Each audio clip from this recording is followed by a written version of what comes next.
એક ભાઈ લગ્નમાં અનોખો રિવાજ જોવા મળ્યો. ઠીક હે. લગ્નમાં 1 કલાકની રિસેસ પાડી અને હવની ઘરે જઈને જમી આવવાનું. પતિના પૈસાથી પતિને જ બેવકૂફ બનાવવો એટલે બ્યુટી પાર્લર. છોકરીઓ દિવસે ડીપી માં ફોટો એટલા માટે નથી બદલતી કારણ કે દિવસે તડકો હોય. ગુટખા અને તમાકુ ઉપર લખેલું હોય કે આ નો ખવાય, ઝેર છે, અચ્છા, તોય માણસો આખો દી ચાવે. એનો અર્થ એ થયો કે આ માણસો કોઈના બાપ નું માને એમ નથી. હવે એ દિવસો દૂર નથી મિત્રો, જયારે સ્ટેજ ઉપર નવી વહુ આવશે અને જાને એના મોઢામાંથી નીકળશે કે ભાઈ આ તો ઇન્સ્ટાગ્રામ વાળી. મનુષ્યો 2 પ્રકારના હોય છે. અચ્છા. એક જ્યાં જાય ત્યાં આનંદ, ઠીક હે. અને બીજા જ્યાંથી જાય ત્યાં આનંદ.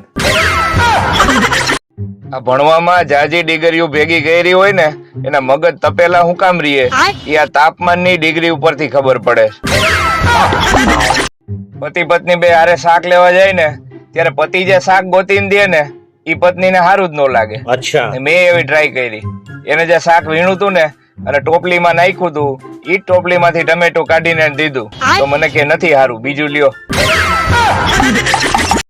જેને મોટા મોટા એડવેન્ચર કરવાનો શોખ હોય ને એકવાર લગ્ન કરી લ્યો, એની પાસે તમારા બધા એડવેન્ચર નાના લાગશે. ચકલા કોઈ દી બાજ નો બને. અચ્છા. અને પાકેલી કેરીનું કોઈ દી અથાણું નો બને. મિત્રો જીવનમાં એક વાત ખાસ યાદ રાખજો કે વચ્ચે તિરાડ પડેલા પ્લાસ્ટિકના પાટલા ઉપર બેહી અને સ્નાન કરવું જોઈએ નહીં. સગાવાલા ભલે વારંવાર તમારો હાલચાલ ન પૂછે પણ તમારા સ્ટેટસ ઉપર એની પૂરી નજર હોય. પત્ની 95 મિનિટ સુધી એની મમ્મી હારે વાત કરે પછી છેલ્લે ખાલી એટલું જ બોલે કે મમ્મી ફ્રી થઈને ફોન કરું. અને એની મમ્મીએ એવું વિચારે કે મારી દીકરીને કેટલું કામ રહેતું હોય છે કે 2 મિનિટ હરખી વાત કરવાય નવરી નથી થતી. આ બાયુના પગના દુખાવાની સ્વિચ એના મગજમાં હોય છે જે નવરાત્રી ઉપર અને લગ્ન પ્રસંગમાં દાંડિયા રાસ ઉપર બંધ કરી દે છે. આ માણસ 84 લાખ ફેરાથી એટલો બધો નથી કંટાળતો સાહેબ. અચ્છા. જેટલો 4 ફેરા ફરીને કંટાળે છે. અને તેથી એમ કેવાય કે આંખના ડોળા મોટા કરી અને સાસુમાં ઢબ ઢબ કરતા પગલા પાડતા જઈ વહુ પાસે જાય છે અને વહુને એટલું કહે છે કે વહુ બેટા હવે તો ઉઠી જાવ, સૂરજ ક્યારનો જાગી ગયો. અચ્છા. અને હવે વહુનો જવાબ સાંભળજો સાહેબ. તેથી વહુ ખાલી એટલું જ બોલી હતી કે સાસુમાં સૂરજ મારી પહેલાય હુઈ જાય છે. અમુક તો લગનમાં 10 વાટકા કેરીનો રસ ઉલાડી જાય પાછા કેતા જાય કે આમાં પપૈયાનો રસ મિક્સ કર્યો હોય ને એવું લાગે છે. આજે સાંજે આખી કેરીના ભજીયા એ નવરત્ન તેલમાં અને ભરેલા મમરાનું શાક બનાવવાનું છે. જેને ખાવાની ઈચ્છા હોય એ અગાઉથી કહી દેજો, પછી એમ ન થાય કે અમે રહી ગયા. પરણેલાઓ માટે આજનો દિવસ કેવો જશે એ રાશિફળ ઉપર નહીં પત્નીના મોઢા ઉપરથી ખબર પડે છે. રમલી કે હું તારા પ્રેમમાં લૂંટાઈ ગઈ, બરબાદ થઈ ગઈ. તો જઈ લો કે હું તારા પ્રેમમાં ક્યાં તલાટી બની ગયો છું. હું લૂંટાઈ ગયો છું અને ગામના છેલ્લા ખૂણે દાંતણ વેચું છું, લઈ જાજે. કૂતરાનું બચ્ચું ગમે એટલું સુંદર હોય તોય લોકો એને ગલુડિયું જ કહે. અચ્છા. એવી જ રીતે પ્રેમ તમે ગમે એટલો દિલથી કરો તોય લગ્ન વગર લોકો એને લફરું જ કહે. તમારો મૂડ બહુ ખરાબ હોય ને સાહેબ ત્યારે તમારી ઘરવાળી સાથે વાત કરી લેવી. એ ખરાબ મૂડની એ પથારી ફેરવી નાખશે. એક વાતની તમને ખબર છે, મને ખબર છે, આપણને બધાને ખબર છે અને એ બોલવા વાળીઓને ખબર છે કે છોકરીઓ ઘરે તો દેશી ભાષામાં જ બોલે છે, ખાલી બહાર જ ખોટી ચાબીઓ થાય. પત્નીને વાવાઝોડું કેવા વાળા મારી આ વાત કાન ખોલીને સાંભળી લેજો અને બોલવામાં ધ્યાન રાખજો કારણ કે કોઈને હોય એવું ન કહેવાય ભાઈ. પુરુષોના જીવનમાં કેટલી સમસ્યા હોય છે સાહેબ.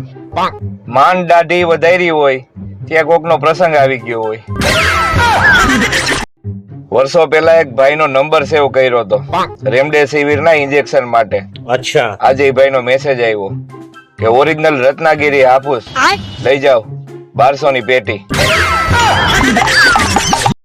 રૂપાળી છોકરી જોઈને જો તમારું તગારા જેવડું પેટ અંદર લેવાની કોશિશ કરો ને તો એનો અર્થ એ કે તમારી અંદરનો જેઠાલાલ હજી જીવે છે.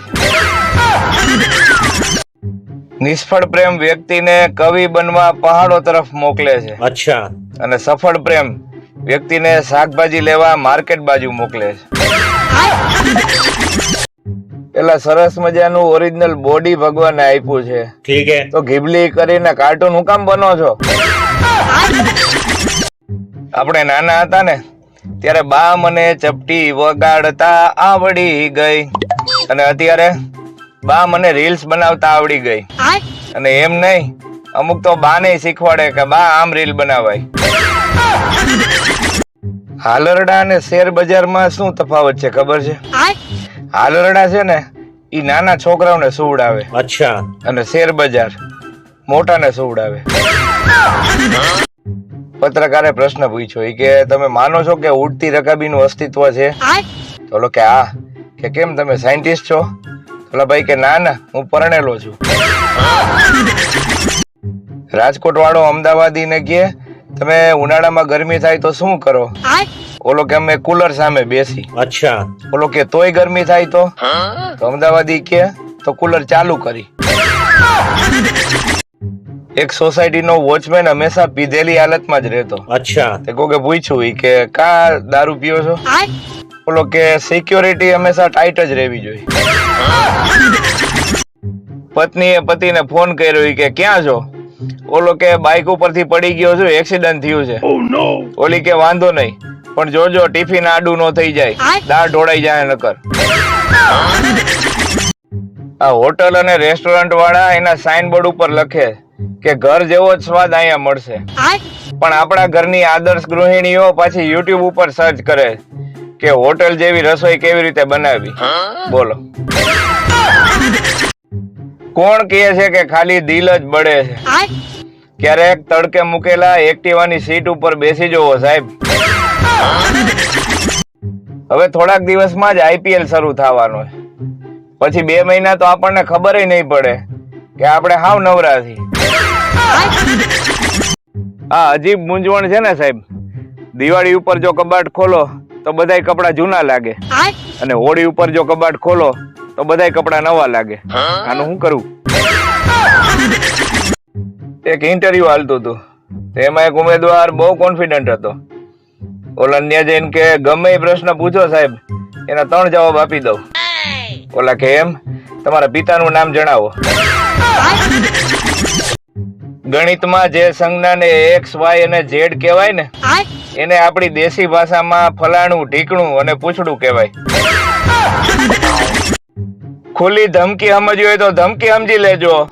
બુરા ન માનો હોલી હે કરી અને જો માથે રંગ ઉડાડ્યો તો અમે દિવાળી ઉપર બુરા ન માનો દિવાળી હે એમ કરી માથે હુતડી બોમ્બના ઘા કરશું.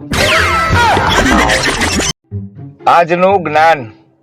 રજાના દિવસે ઘરે બેસેલો પતિ પત્નીને બીજી સાસુ જેવો લાગતો હોય છે. જ્ઞાન સમાપ્ત. સાસુમાએ નવી આવેલી વહુને પૂછ્યું કે બેટા, આજે પહેલી રસોઈ શું બનાવીશ? ઓલી કે મેગી.